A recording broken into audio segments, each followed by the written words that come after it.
Good afternoon. Welcome to a MECLABS Live Optimization Webinar. Thank you so much for taking time out of your day to be a part of this, discussion.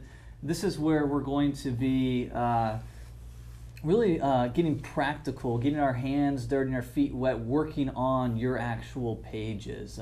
Oftentimes, if you are a part of the marketing experience web clinics that we do here, we cover a lot of topics and trying to discover what's working in marketing, what's not working in marketing, and we learn a lot of things, but we don't often get a whole lot of time to apply those to pages. So we have dedicated an entire webinar, an entire hour, where we just have taken audience submitted pages and we're going to look at them together. I've got a panel of a team here at MECLABS with me, and we'll introduce them in a minute.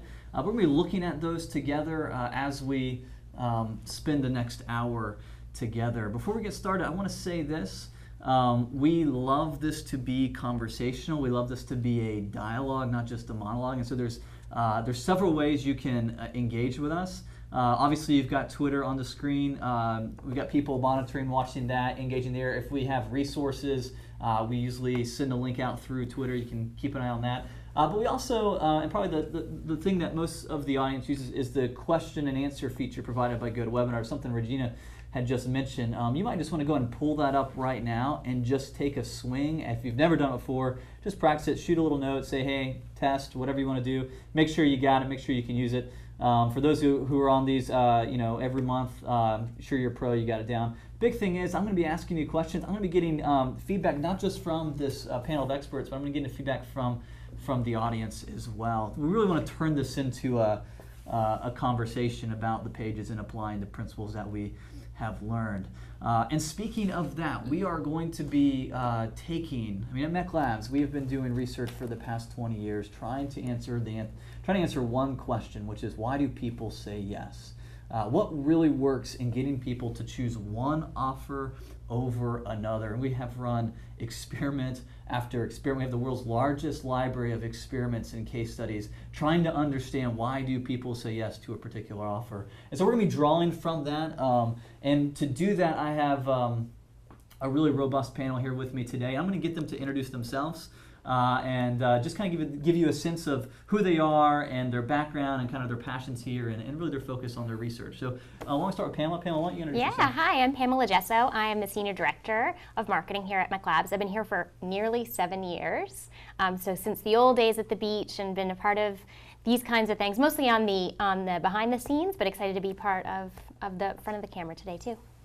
One of Pamela's specialties, and I imagine you probably will have some comments here, is she particularly specializes in the study of brand. She's done a lot of the research around brand, a lot of big brands and companies she's worked with personally to help them optimize and get more people to say yes based on a kind of a brand strategy approach. Yep, exactly. I'm going to go to my right with Spencer. Spencer, introduce yourself and kind of your focus of research. Good afternoon. Well, I ran partnerships for about 4.5 years, 5 years. I'm now in the education department.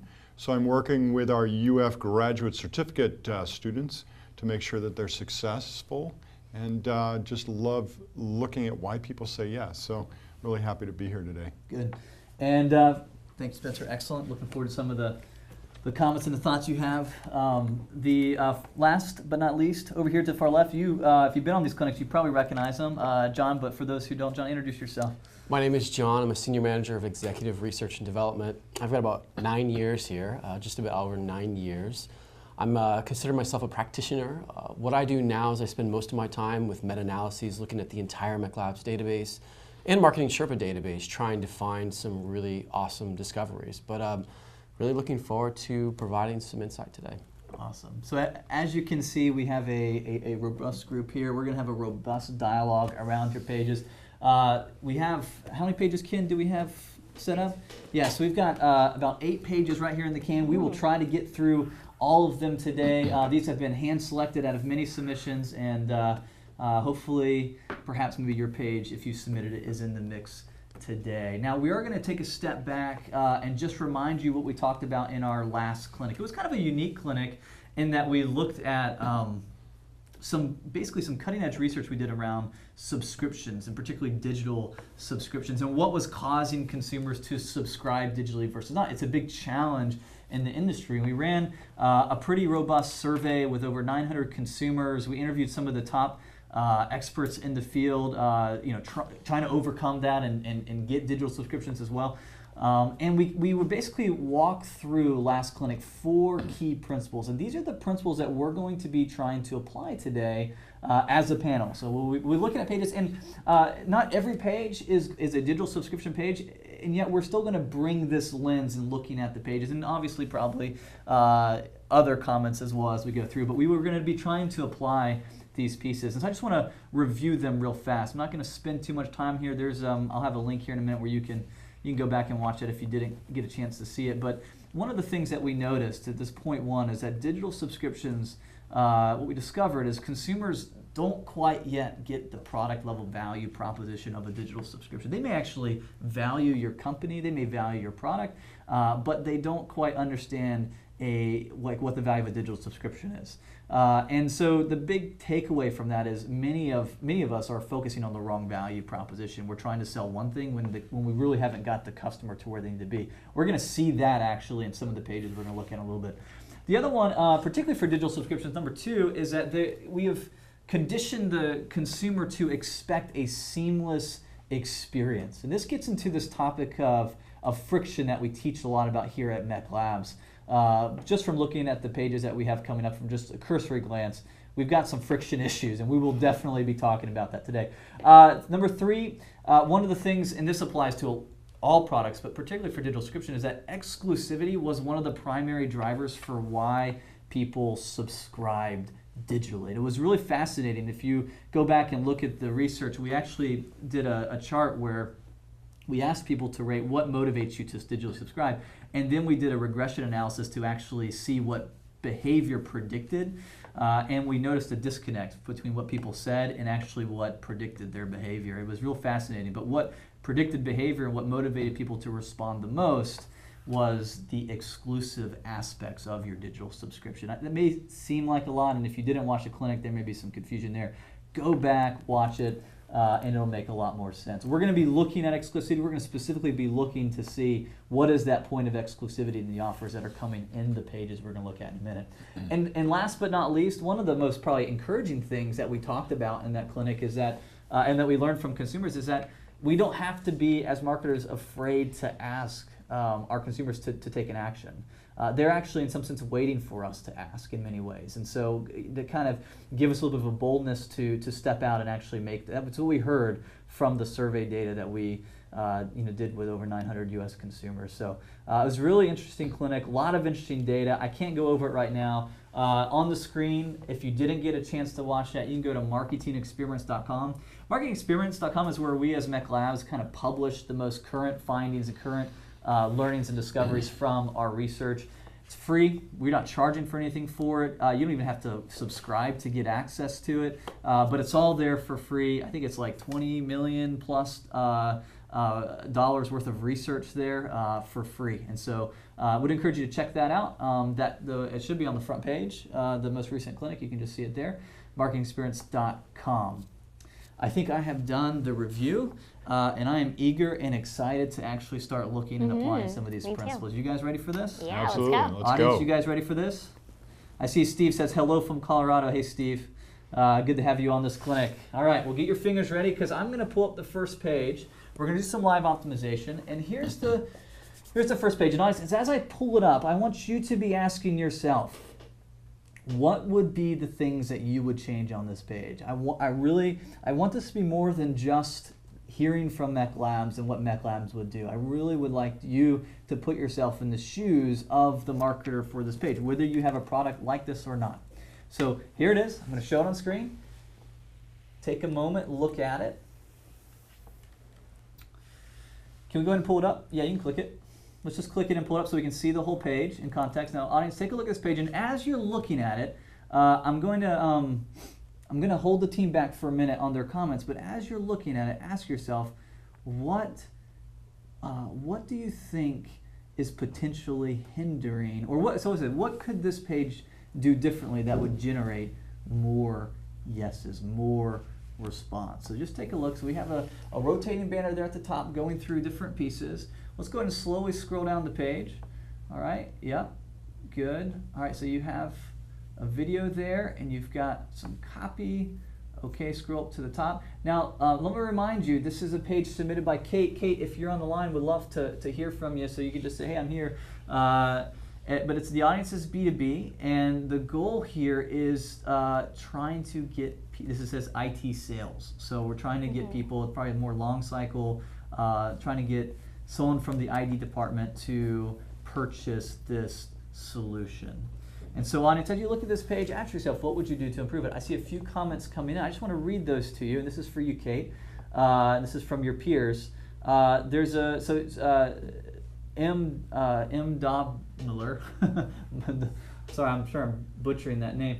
It says, get rid of the scrolling banner and put all the information you need into one screen. And Aaron says, too much going on. These are some good comments. I want to turn to Spencer first, and just, Spencer, when you look at this page, based on your experience, your practical experience of running experiments and seeing some of the tests that have come to life, and even your work with the students, what are some things that you see from this page that you might? Well, I think the participants are talking about the right thing. One of the things I'd like the person who's controlling the website to do is take the cursor outside of the window and to see how aggressive this site can be about getting a lead. You've got a slide up in the bottom, you've got the popover, you can close that. No, stop that for a minute. Audience, let's just, because what happened? So we just moved the cursor off of the window. Right, so it's an exit popover to try to catch you on your way. So let's just stop there for a minute. In terms of this strategy, this approach, from our experimentation, what comments or what thoughts would you have for this? Have you seen this to be successful? Have we, or has this caused, or does this cause unnecessary friction? What kind of things have we seen from our experiments?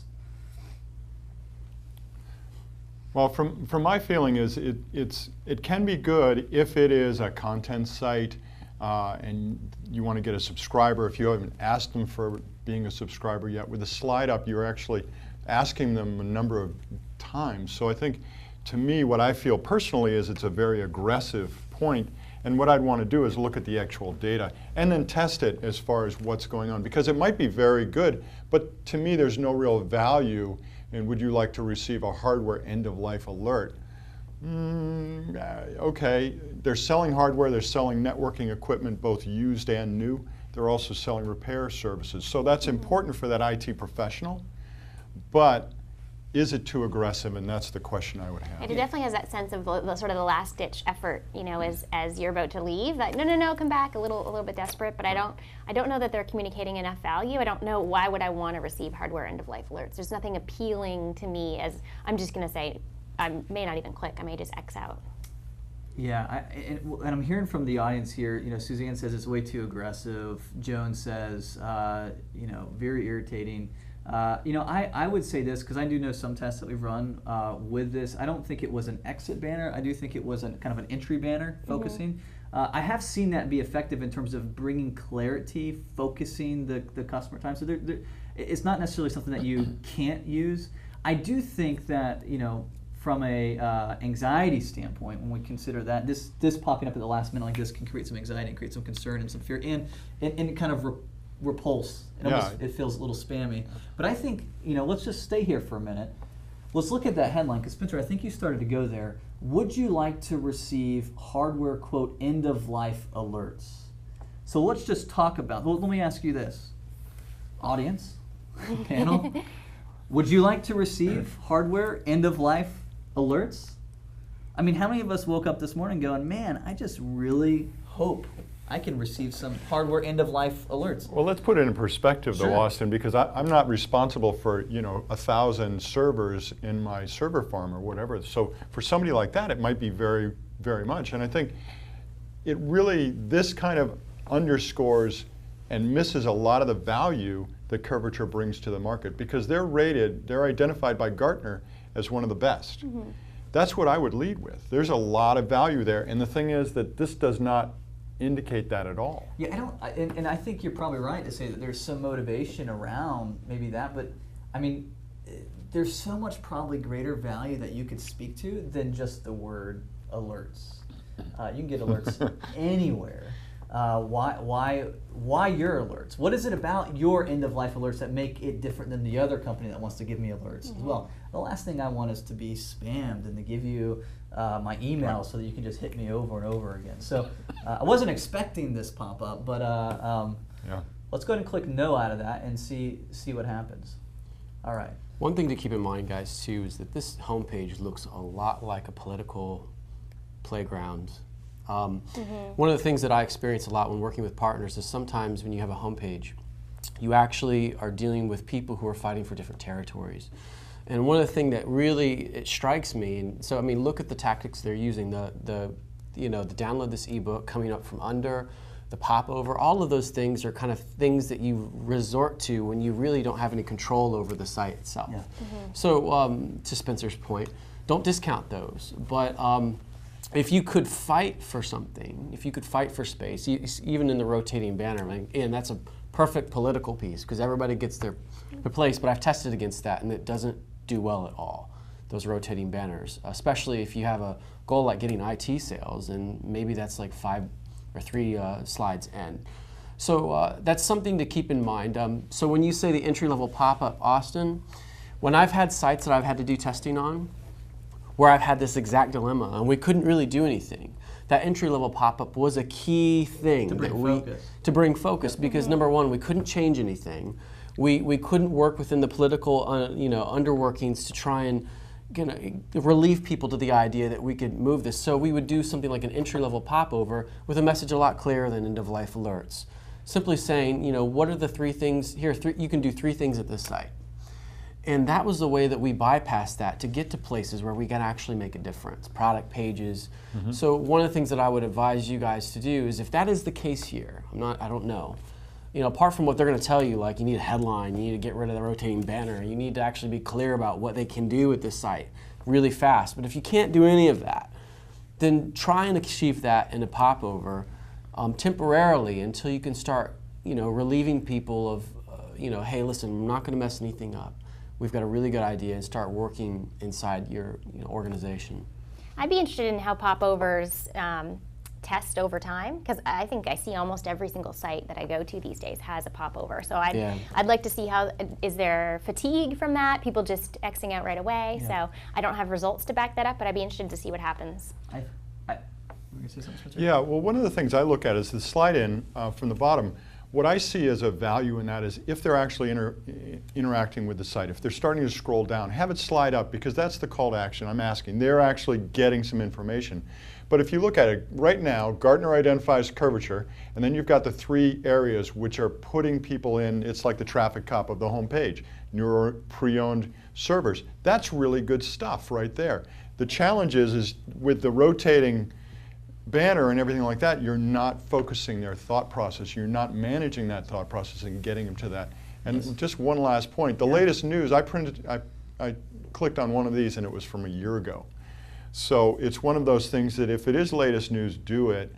And it's kind of like, well, we're doing that because we can, and it's like, yeah, really I'd say overall, I think the homepage, and it's tough, like John says, it's political and everybody has their territory to fight, but this is very company focused. Yep. It's all about, we are identified as top performer and our maintenance and support alternative, and our company, actually the first top nav item is company. I'd love to see, what if we took a customer first approach and what they can get and the value for them.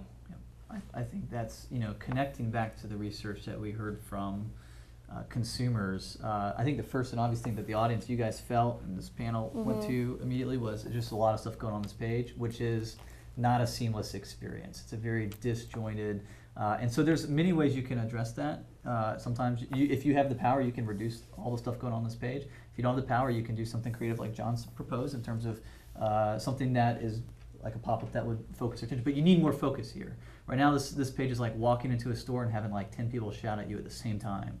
And so some strategy around that would be good. The second thing is, and I think this is probably more fundamental, is to your point, I think you're focused on the wrong value proposition. You're talking about you. You're not necessarily talking about what the customer is actually going to get. Yeah. So Kate, you know what? Not trying to be harsh at all on you, just trying to give you practical advice. We realize that homepages can be very challenging. If you have the opportunity of testing this, we'd love to hear from you. Thanks for submitting the page. And let's go on to our next live optimization submission. So this was from Kate. This is a company called Gentile LLC. I think that's how you may say it. It's a very interesting kind of single product focused offer submitted by Christopher. Chris, if you're on the line, we'd love to just hear from you. Let us know that you're on. And the goal here of this page is medical sales. So let's go and pull up the page live. Audience, as it's coming up, again, I want you to be, again, applying some of the principles that we talked about. Now look at this page. Now, again, this isn't a very, you got a lot of aggressive things going on here, but just go and scroll down the page. And audience, ask yourself, what things do you see immediately that you could change or do to improve its performance? Okay, scrolling down. I see Suzanne says, chat already? Jeez. Okay. What else do you see? What? Keep scrolling. I see Christopher's actually on the line, so great to have you there, Christopher. Hey, Chris. Yep. Excellent. Good testimonial. All right, audience, let's help Chris out, okay? What recommendations would you make to this page? We're scrolling down, okay? So the first thing is I was drawn to the full disclosure bar. I don't like that, so that was from David. Aaron says, I don't like the fact that the featured in are grayed out. Charla says, the length is too long. Suzanne is having issues with the Easter egg colors. So, anyway, I think some good comments. Chris, if you reach out to us after this, we can actually send a lot of these comments to you. But right now, I want to turn it to the panel. And Pam, let's go to you. Looking at this page, applying the principles that we've seen from our research, what are some things that you would identify as ways we can improve the performance? Yeah, and this is about pricking yourself, you know what I mean? And it's an anxious thing, and if you're coming to the site, you probably have anxiety, and clearly they've developed one that is designed to be hurt less and have less anxiety, but I'm feeling a lot of anxiety from that full disclosure, and I'm certain your lawyers are requiring it. But I think if we didn't have it, all in dark pink and all in caps, maybe there's a gentler way we can say that, a more genteel way, perhaps. And do that if you didn't do that. Very and sorry. Even if there's some couching around why we have to say this and that sort of thing. And I think, to the point that Suzanne made, I think the pop-up is a bit overwhelming when it comes up right away.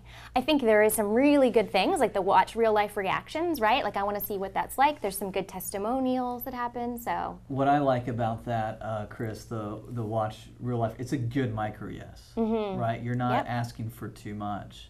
Now, when I clicked that, though, it took me to a page where it was just a video, and it just left me with the video. So you got that micro yes. Again, if you don't know micro yeses, we teach about that in our course material. We'll have some links at the end of the session. We'll point you in that direction. But it's a concept of getting that next yes. But you got it, but you didn't take it anywhere. If you click that button, you don't have to do that, Brent, when you're scrolling. But when you click that button, it takes you to a page where there's a video. And Chris, you probably want to keep that micro yes going and lead them all the way to the macro yes, the final decision to purchase this piece of equipment. Sorry, I didn't interrupt you. You keep going. No, scroll down a little bit. One thing I really liked, I thought the testimonials, it's great to have real customers. This piece here, you can actually interact with the pieces of the Lansing device. So you can actually sort of click on it and it breaks it down and tells you about each piece, which I think, this is a very experiential thing. It's probably a tough thing to sell online, Chris, for your team. So I really like how you've developed that to kind of give you a sense of how the pieces work together.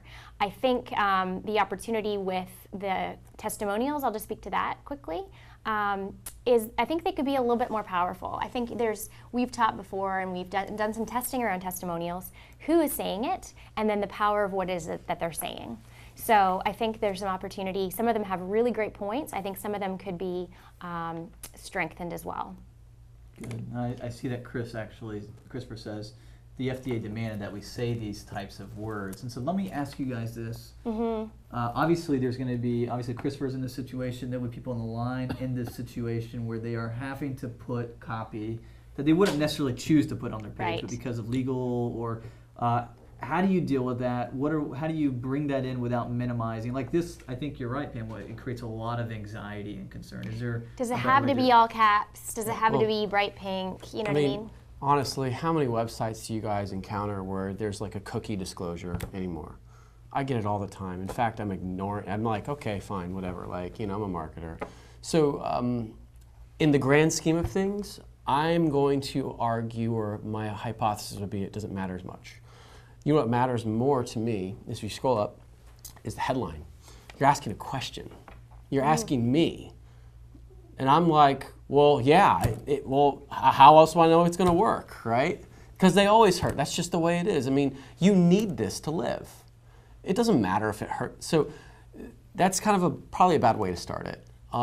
Where I would focus is right there in the headline.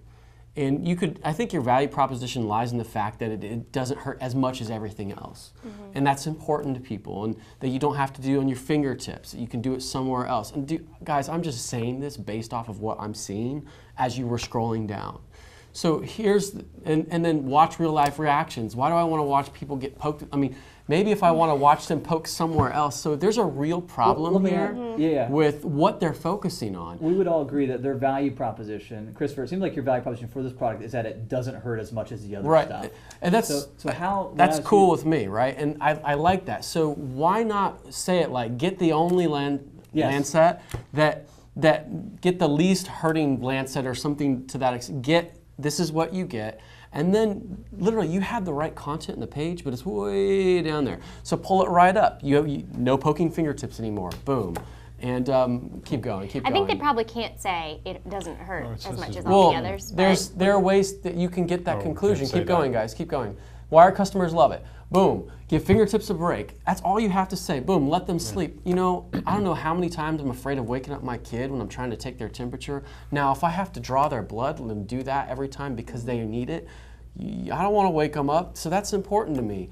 And then you can do it more often. Those are the kind of things that you can say right away to draw them to the conclusion. The problem is that they're way down there. Okay, so I've done testing where I've taken those 3 points, points like that, put it way up at the top, and that's how I led the conversation, and that's all I needed to get a significant difference. The problem is that you've got to scroll way down to get it, right? And then you're asking them to click on something that takes them away from this important progression, right? So what I would challenge you to do is you can keep the picture, or maybe not. Focus on those 3 points. Okay, start with those 3 things. Come up with a headline that's compliant. Okay, Spencer can tell you all about compliance. That guy had to live in that world, and one of the most compliant, strict, 3 weeks for approval kind of thing. We'll want to hear from you, Spencer. But that's where I would say, if you can't say that it doesn't hurt the most, you can say, give fingertips a break, let the kids sleep, and then they're going to come to the conclusion that maybe this doesn't hurt as much. I want to hear from Spencer. I think John's right, though. And Christopher, I hear you see, because in honest, you can't see it, but Christopher's saying, we can't say it's less painful because of legal stuff. But I think John's right. Your goal isn't necessarily to say that. In an ideal world, conclude. Foster the conclusion. And I think you got some good language here that can do that. Yeah. What were you going to say, Spencer? Well, I think it's right here, because instead of having to say that from your point of view that it is less pain because you need to do those medical tests and prove it, but this right here, why our customers love it, they can see that okay, you can do your shoulder, you can do the palm of your hand. Those are areas in general that we think of are less painful. So as we're saying here in the panel, let them make the assumption, just don't say it. But bring this actually to me is the most powerful. Very powerful. It's great content. Along with Lancet, you don't have to use your finger all the time anymore, or something like that that goes with. And Christopher, I would ask you this too. Maybe you can't say it, and I know you do this in the video, but it's a longer video and it kind of comes much later in the video. But is there not testimonials that you have from your customers where they are saying it about your product? So it's not something that you are saying, but could you leverage testimonials of someone else saying, "Hey, I was able to keep my daughter asleep when I did this. Hey, I was able to," all those kinds of things. And even if you wanted to get to the point really quickly, having the customer's quote here as the text, that could be the point. It's a picture of your customer and then it's a quote from that person it's representing, and you speak to that in the disclosure. So that might be a way to pull it quickly out of the video. Good. So, Christopher, I'm going to stop with that. We've, I think, given you a lot of. Was there anything else you guys wanted to say? No, I mean, in the grand scheme of things, and what our viewers or our listeners were saying about Easter egg colors and all that, I could relate to that. But if I were to prioritize the things that I would work on, that headline, the introductory text, the supporting points, and that initial section right there, could be the big thing that you could change to make a huge difference for keeping people on this page and keeping them on the site, especially those who aren't already familiar with you? Yeah, I think micro yes is the key too. And is there anything, short of, if they're not ready to buy right that minute, could you send them something, or is there a free trial or something that gets them a little bit in the door, but they don't have to make the full commitment to purchase right away? Christopher, what were you saying? No, I think, well, there's been a couple of comments about the chat, and the chat is quite large. It's very personalized, but it is quite large and might be, better or smaller. But there really isn't a call to action of buy now. Certainly you have it in the header, so that might be something to also add is a call to action of what you want them to do. All right, Christopher, hopefully you found that helpful. Excellent, thanks, Chris. If you're able to test any of this, you want any other feedback, feel free to reach out to us. We love, this is why we do this. We love to help our audience. We love to see the changes they make. We love to see them get results. So if you do that, let us know. We'd love to hear about it. I'm going to go to this next page, and before I do, I just want to say this. These are just pages submitted by our audience, so it's not necessarily MECLABS endorsing anything like that. It's just us. We just want to help you guys. So this is a page from Kristen. She's with compassion.com, compassioninternational.com, I think. And they are they're a nonprofit trying to solicit donation. They're trying to get people to donate. So let's go and pull up the page, and let's just take a look at it for a minute. Mm-hmm. Interesting. So they got a video playing. I don't know if you can see it through the GoToWebinar, but there's that banner is a video that's playing, and it looks like it's some sort of emotional response from receiving something. When children find out they have a sponsor? Yeah, so when they find out they have a sponsor, okay. And then scroll down, let's look at this page. And then you just get some examples of people, and then, okay, so just take a look at this. Audience, take a look at this and ask yourself, based on the things we've been talking about so far, how would you potentially improve the performance of this page? I do want to give you a moment before I release this panel on the page, as you've seen. I'm going to hold them back for just a minute, just to give you a chance to take a look and see if you can make some recommendations, apply something. Remember, we've talked about friction, we've talked about needing to have focus, we've talked about value proposition. Which of those things do you see? We've talked about anxiety and concern. Like what's those things you see happening on this page? I see Ricky saying the page is the header is a bit busy. It's a busy page. I think that's a potential good observation there for you, Kristen. Let me go ahead and turn it over to John for this one. Sure. What do you think? So, just to start, guys, we're dealing with kind of a different animal here, donations. We've got a good friend in the industry that specializes in this. His name's Tim. He runs a little shop called Next After. It's not really a little shop. It's actually an excellent place. He's got a lot of research. So I would encourage you, Kristen, to take a look at his research. Good friends of ours. We work really closely with him. But this is kind of different because you're not trying to sell something, but you're almost trying to kind of recruit somebody for a cause and share values. One of the things that I'm going to mention up front that I look at this page is that I'm guessing that there's going to be a number of people that come to this site that already know your name, that already know who you are, have already been exposed to your offer. Okay, I don't know how many, but I'm guessing it's going to be a lot. And that kind of changes the game for this page. But there's a couple of things that I can mention right off the bat, and not just based off of what I've done myself and tested myself, but also what I'm seeing in Tim's research at Next After. And where I'm going to focus is right at the top, right at the headline, okay? Tim did a really interesting test, guys, about video. And somebody, very similar organization, nonprofit, similar values, trying to get donors, tried to lead with the video. And let me tell you something, they were able to drive a lot more traffic into the site through the video, except the fact that when people came and watched the video, that's all they did, and they didn't donate. Donations dropped by like 70 or some %. It was unreal. I don't have the exact numbers. But the point that I'm saying here is that the video makes a ton of sense to try and communicate, the values and the effect and all that, but is it at the right time? Okay? And even the way that you've got the search for a child and all these different calls to actions, it's even covering it up the video. What if you simply said, you put your value right there in the headline, help children respond when they, help children in need for this, sponsor a child right now, right? What if you started out that way and then you could keep the video, get rid of the search for a child, because here's the thing, unless I'm searching for a missing child, like it doesn't really, I'm not sure where to start. I'm sorry guys, but like I wouldn't even know where to start. Like, right, you're telling me where to look in the world and genders, I mean you're trying to engage in my biases or something, like, no, just, the important thing is for me to get started, to find, because there's so many people to support. So what if you were to start the conversation with the customer in that way and just make it about that? And I noticed that you have at the top, Donate Now Ecuador. Clearly that's to reach the people that already know your name, that are probably already supporting, to get a little bit extra support. Make it very clear what they can do here. There are things that make you distinct that you could probably bring those up a little bit, but get them into the process, and then as they're in the process, begin to engage them with these videos so that you can understand, like on, I hate to say it, like a product template page, when you're actually looking at the child that you're supporting. There's a number of case studies on Marketing Sherpa. There was a group where they were actually, they're helping women that needed jobs out in third world countries.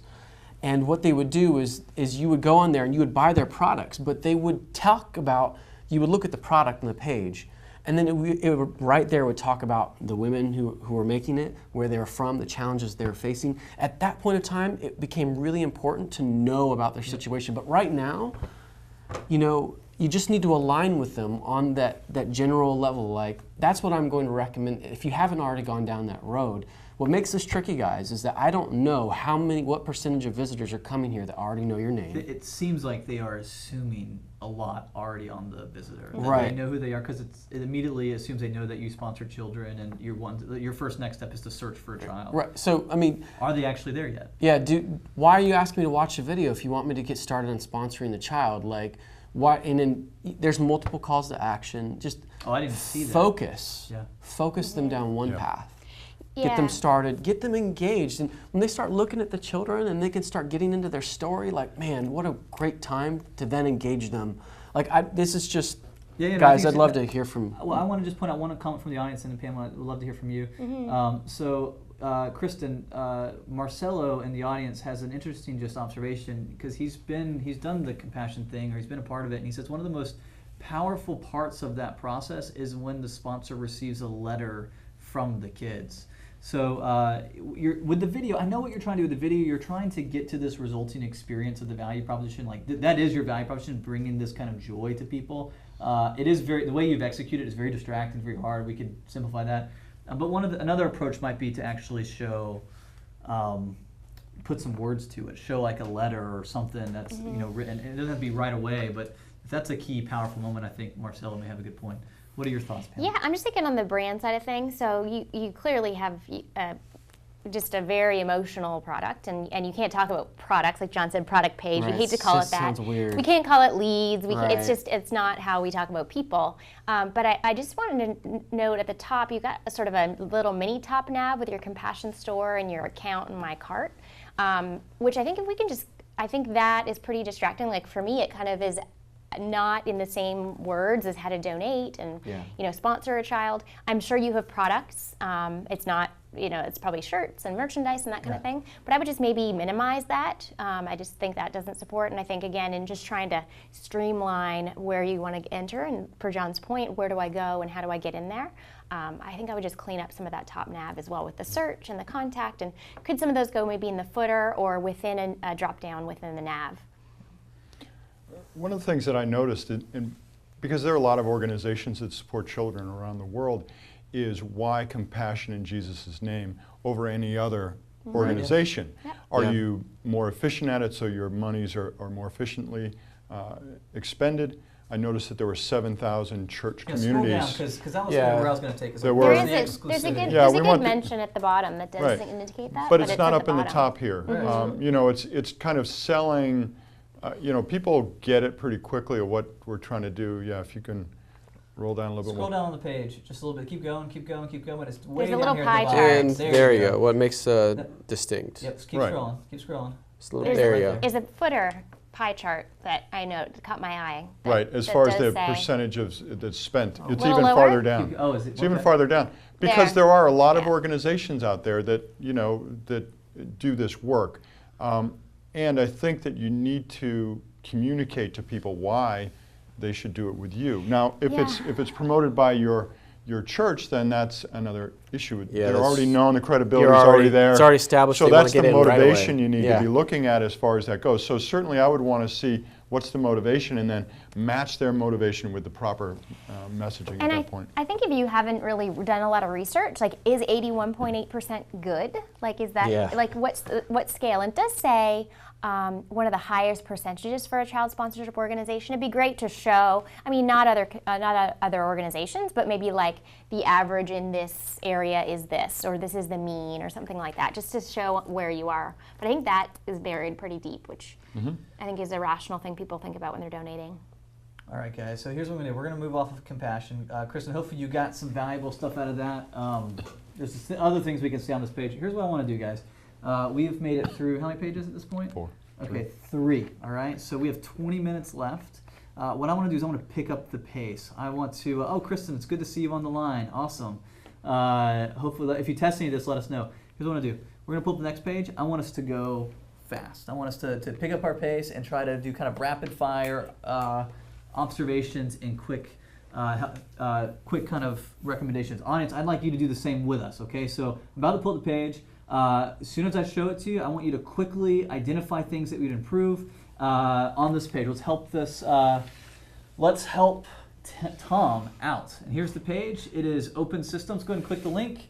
Spencer, I'm going to start with you, buddy. Looking at this page, audience, you keep looking at it too as Spencer's talking. Let's help Tom out here on this page. What are some things immediately you see on this page that we could do to improve its performance? Well, I think the second set of headlines is actually where the most information is. The top banner is a little unclear, where the next one down gives a lot more value as far as what's going on. It's quite a program, so I think this is where I would start. Although not maybe from a brand point of view as creative as you might have, but let's say ERP software isn't necessarily hot stuff in the brand area. So let me say this, because I'm going to try to pull the principle for you, audience, so you can apply to your own pages. All right, so I've seen this on a few pages here now at this point. A lot of creativity, okay? A lot of trying to, and not thinking through the way the customer's thinking, and it's at the expense of clarity. Actually, it seems like a lot of the clear stuff is lower on the page, and so just the principle is bringing stuff like that higher up on the page. Okay. Yeah, in fact, this is better too. Tools to drive your business, you know, and it's got all the 4 areas of what it's about. So much clearer as far as that goes, and then you just have to state the exclusivity of why you as opposed to any other ERP system. Like, are these things connected in a way that others don't offer, or what's that kind of key differentiator that I'm not sure that I'm getting from here? One of the things I really liked about this, I went to the About Us, and the owner likes to travel a lot, and if he's in the area and there's a customer there, he goes and visits. I think that's an amazing offer, whether you're small or medium or large size company. Just that personal service. There was a lot about that in here. All right, anything else on this page you guys see? Any recommendations?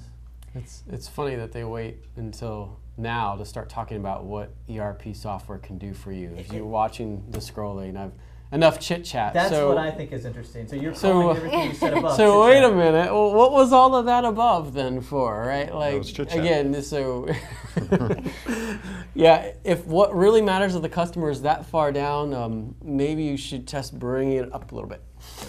Just saying, like customers are we're all kind of innately selfish as a consumer or as a potential customer. People don't buy from websites, they buy from people. So if you're a B2B, you're still trying to talk to a person. You're gonna need to appeal to that, what it is that they're trying to achieve, and appeal to it right away. And so when you're looking at your own sites, think about, what are they looking for as a human, both in their career or what they're trying to achieve in their job, and then how can I help them? And say it right away. Yeah, and I think the calls to action aren't quite clear, especially in that lower section. There's that listing of software products. I'm not sure, are those links, or is there a button I should click? I think it's not totally clear where I should go or what I'm going to get. Yeah. So that maybe clarity would help there. And the requested demo is all the way at the bottom, 14 feet below The fold right there. And could Yeah. we even work on that a little bit? Like, nobody wants to request a demo. What do I get that is going to help me understand how I can run my ERP better? All right, rapid fire. Let's go up to the top on the page, guys. If you were to recommend to Tom one change that you think would help move the needle with the results of this page, what would be that one change? Just one change. We can Clearer what the value is of Traver's ERP system. So you would rewrite this headline to get clearer value about the product. Right. Why us, not you? And I think I'd maybe take it out of the banner. I think I just go right past that. I think I have definite banner blindness with the copy and everything right in that. Okay, John? Yeah, headline first and foremost, and then beyond that, form, meaning what Pamela's talking about. There's some, I don't know what it is about these modern formats, but sometimes it can get a bit too distracting, a bit too difficult to engage, especially if you start losing motivation. So there might be a little bit of formatting that you could do, reformatting to get the message clear. Kids these days. I know. Tom, my recommendation would be focus them on one thing to do. Focus on that. You just got lots of links all over the page. You're driving them all a bunch of different places. What's the goal of the page? All right, good. Let's go to the next page. This one is submitted by Guy. Or Guy. Or Guy. Thank you, Pamela. This is Fun Forensics. This one's a fun page. See what I did there? All right, so let's. I'm not laughing. Yes. All right, so audience, look at this page real fast. You guys are providing really good, useful comments. Guy or Guy, if you're on this on the call, let us know. Let us hear from you. But just want to quickly look at this page real fast. So scroll all the way down. Scroll back up. Okay, here we go up to the top. All right, audience. What do you think? What things can Guy or Guy do to improve the performance of this page? Pam, I'm going to start with you. Yep, I'm looking at what Sarah says here. She said, I don't see anything about them above the fold other than the handing off a stack of papers. I think that scrolling, it looks like it's just stock photos. There's no content or value or buttons. It's not telling me anything about fun forensics other than just some stock shots. This is, audience, something you have to be really careful about doing, all right? We can make like this site, it's got some aesthetic to it, right? There's a lot of big images, it's pretty or that kind of thing, but it has no meaning. Stay up on the top. You don't really even, you have really like 2 seconds to get meaning across to your customer, and even that image means nothing to me. All these images mean nothing to me. So just because it looks pretty doesn't mean it's effective. So just keep that in mind. Yeah, my question on this site when I was looking at it is whether it's a beta version where it's not really complete, because there's a lot of real estate in top here with just pictures that have no communication at all. And it's like, it's not complete. It needs some sort of story, some reason to answer these questions. Where am I? What can I do here? And why should I do it with you? Yeah, and I think it just a really, really simple change. I noticed it looks like Georgia font all the way through. It's tough to read. I think you got some, as you scroll down, Brent, we've got some small text. It's in some cases black on gray or black on pattern. I think even black, there, I can't even see that with the format. I think there's some work we could do there. Just really simple formatting updates. I notice you say you're nationwide, and there's something that wants to feel big, and we're very professional, and there's great, you say things like backed by 30 years of industry experience, but I think you've got your local phone number on there, which sort of makes me think that maybe they're not as big, and I think they're twice, so maybe that's just an error, but I think that sort of hurts your credibility a little bit. It's like the radio ads where they say the number once and they say it again. So you don't miss it? Try to remember it. All right, so scroll up to the top here. I just want to take a full look at this page.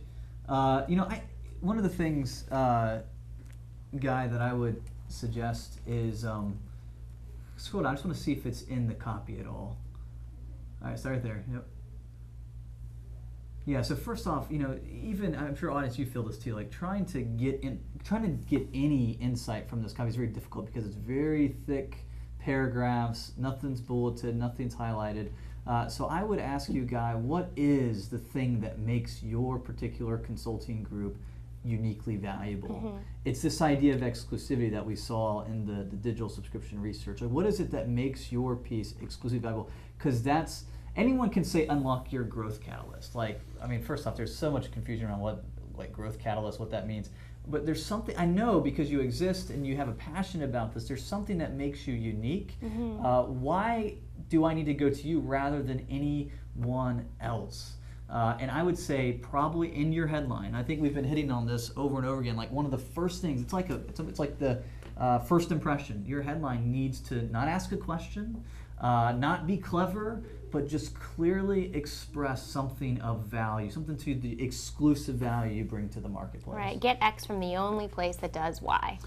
And I think also, I think if you've got 30 years of experience and you do these wonderful things, I think you should show it, you know what I mean? Yes. Instead of just tell. So what if you produced a few pieces of key research that you could download to get the micro yes? John, I know you've done a lot of tests around that. This whole site appears to be, the whole purpose is almost like a credibility piece. Because I mean, you think about it, they probably have a lot of contacts in the industry, they probably get a lot of referrals. And honestly, like, so if that's the case, then what's going to be really important is, you know, if there's substance and form, it's going to be form. Like, I've got to be able to process it and read it. I got to be able to get past these things that are saying not credible, not credible, not credible. I mean, that picture of a guy drawing an up arrow, I mean, that kind of looks like Ben Huppert's, maybe. Is that guy, like I don't know. Like, so, I mean, little things like that, like, focus on the form first. What I mean by form, I mean, get the site, help somebody process it well. Once you get past that, and it's going to be a lot easier. And so what I mean by form, not just blocks of text, but the way in the eye path, and then the bullets, and then boldings. Give this site an eye path. And once you give this site an eye path, then you can start focusing on, again, making the message more powerful. Putting that piece of work, you know, putting that the demonstration of research, the work. But I mean, all of that's going to be super important because credibility. It's almost like this is like somebody doing research on you before they're going to agree to buy from you, and on it. And credibility. I don't know how I feel about this, especially if you're in the internet business. Yeah, I think credibility huge. I think did you have some testimonials from either past clients or other partners in the industry you work with? If you have credibility indicators, like maybe accreditation or certifications you have that you can put on there, I think those would go a long way as well. All right, one fast rapid fire recommendation. What was the top change you'd make to this page to improve its performance? Communicate some value clearly. Okay. John, top change you'd make on this page. One change. Change. I know. Besides throwing change it away. the page template. Okay, page template. I'd say get a micro yes. So don't try and go for buy consulting now, but get that first micro yes. Guy, you're on the line. Again, thank you for bearing that. Here's what we're trying to do. We're not trying to pick on you, and I know that you're probably not even responsible for this page. In fact, I think you said that's not me. No, I didn't do this. I think he was talking about the picture. Oh. Ben Huppert's picture. Oh, I see. Yep, there you go. So, Guy, thanks for just being a good sport about it. Here's what we're doing. We're not trying to pick on you. We're trying to actually put on the customer voice. Like, this is the thoughts that the customers bring into your page. And so, just trying to serve you in that way. Awesome, excellent. You guys think we got one more? You got one more in you? Let's do it. We've got like 5 minutes left. Let's look at one more page. I'm real excited about this page. This is All Sears MD. This is Marcelo, and I know Marcelo. I think is this the Marcelo that's been on the line engaging with us? Yes. Marcelo, I'm so glad we got to your page. Real excited. Let's go ahead and pull it up. And let's see if the audience can provide Marcelo some help here with this page, applying the principles that we have learned. So look at the page. We're going to scroll up and down, give you a chance to look at it. And what things do you think what can Marcelo do to improve the performance of his page? It looks like the main objective here is sign up for newsletters. Yes. So I know we had a couple requests for email, but we've got, this is the pre-email step. So. Okay. All right, let's go back up to the top. Again, remember that the goal that Marcelo has is to get people to sign up for the newsletters. All right, there it is right there. Audience, look at this page. What would you do to improve it? How would you improve the force of its value proposition? How would you reduce the friction? How would you address anxiety, etc.? Without further ado, because of time, John, you want to take a swing at this one? So let me just say this. Well, before I say this, Marcelo, I'm going to ask you a question. Are you the one responsible for creating this page? Yes or no? There is a... Okay. Yes, okay. Yes. So he says yes, but he means no. So, John, all yours, buddy. So, the way in which you're treating Dr. Sears is like everybody knows him. Except if I type his name in a search engine, I don't get that Dr. Sears. In fact, I get like 3 or 4 or 5 or 6 or 7 other Dr. Sears, right? Here's lies in the problem. Like, you've created a page that's going to appeal to people that already know him. Look at, like, it's all about him, and it's just like, here, read my articles, like, and if that's the majority of your traffic coming to this page, and you're just trying to get those people who've already seen him to sign up, okay, maybe it's not so bad. But if you've got people that have no idea, or maybe have heard a little bit, like, you need to get his content in front of them faster. And you're basically asking them to trust him and then click on his content. When it's the other way around generally, where you start with really interesting content, and then you're like, oh wow, this is cool. Who is the author? Oh my gosh, I want more articles from him. So if you scroll down, you actually get some articles. And I think I took the time to read a couple of articles. You know what? It's not bad. Pretty interesting stuff. But I mean, come on, like, I have to scroll to get there. I have to click. And even when I click on the site, it takes like 5 seconds to get to it, the way the site's developed.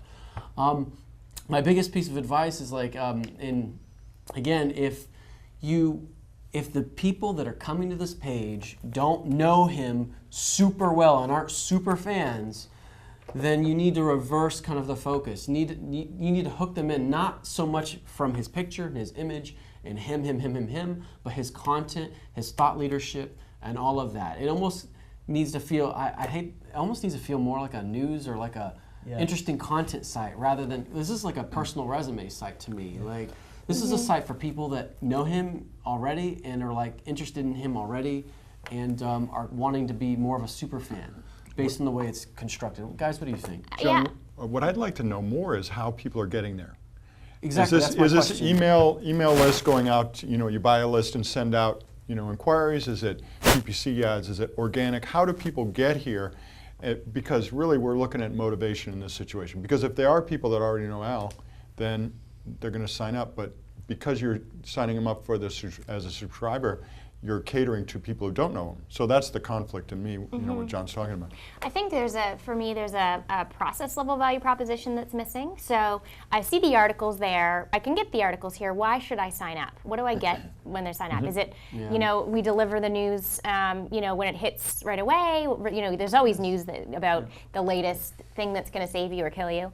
So is that the appeal? I think the call to action there, to that point, sign up now, you could probably feature something more around what you're going to get. But that, to me, is missing. Why don't I just come and scroll through his articles as opposed to signing up?